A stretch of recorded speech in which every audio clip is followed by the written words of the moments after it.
হচ্ছে গাছের উপরে যে হাউসটা করা আছে তার উপরে। আমি উঠে দেখি, চলো তোমাদেরকেও দেখাচ্ছি এই রুমটা কেমন। সাবধানে ওঠো, তোমরা গাছের উপরে উঠে গেছো কিন্তু।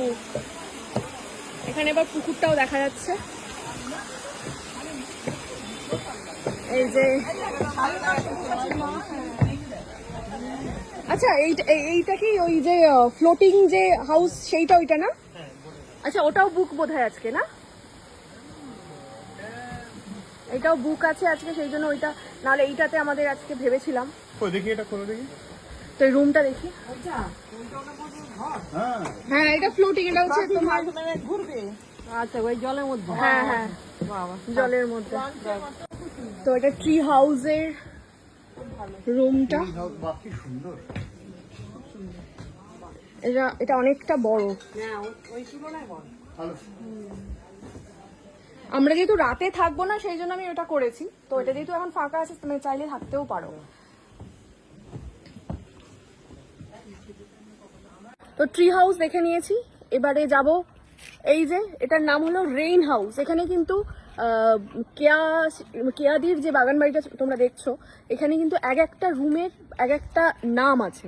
এটা যেরকম রেইন হাউস, কারণ এখানে বৃষ্টিটা খুব ভালো করে পড়বে বলে আমার মনে হয়, সেই জন্য। তো এরকম একটা শাঁখো মতন আছে দুদিকে, এরকম একটা বিষয়। ওপরে রুমটা, এসো। যদি পড়ে যাই তো ঢুকবো না, এটাই। তাহলে দাঁড়িয়ে থাকতে পারবো। এইটা কিন্তু ভালো লাগছে বেশি। এটা দিয়ে উঠতে হবে, এটা দিয়ে, মানে এইটাই বোধহয় বিশেষত্ব। প্রথমত এটা পেট ফ্রেন্ডলি, তার উপরে মানে এত সুন্দর সুন্দর আলাদা আলাদা নামকরণ করা আছে। চল এবারে এটা, এই সিঁড়িটা দিয়ে উপরে উঠতে হবে।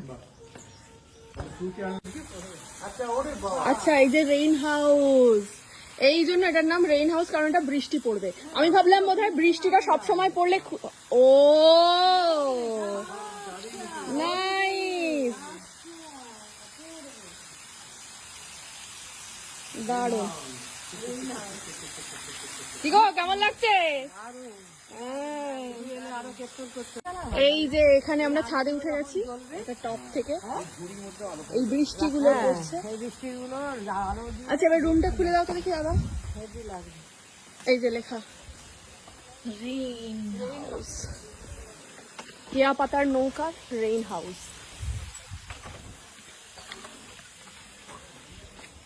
এই দেখো এই রুম, এখানে আবার দেখো তুমি ওপরে উঠতে পারো। ও মা,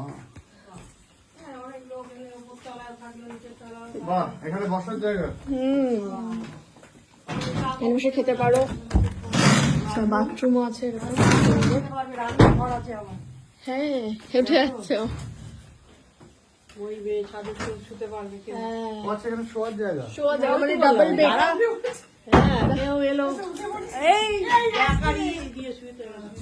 আচ্ছা, এখানে আবার একটা ছোট্ট কিচেনেরও ব্যবস্থা আছে।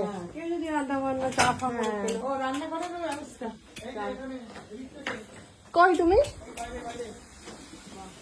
ও, এইটার ব্যালকনিটা না এটা? দাঁড়াও তো, আমিও উঠি।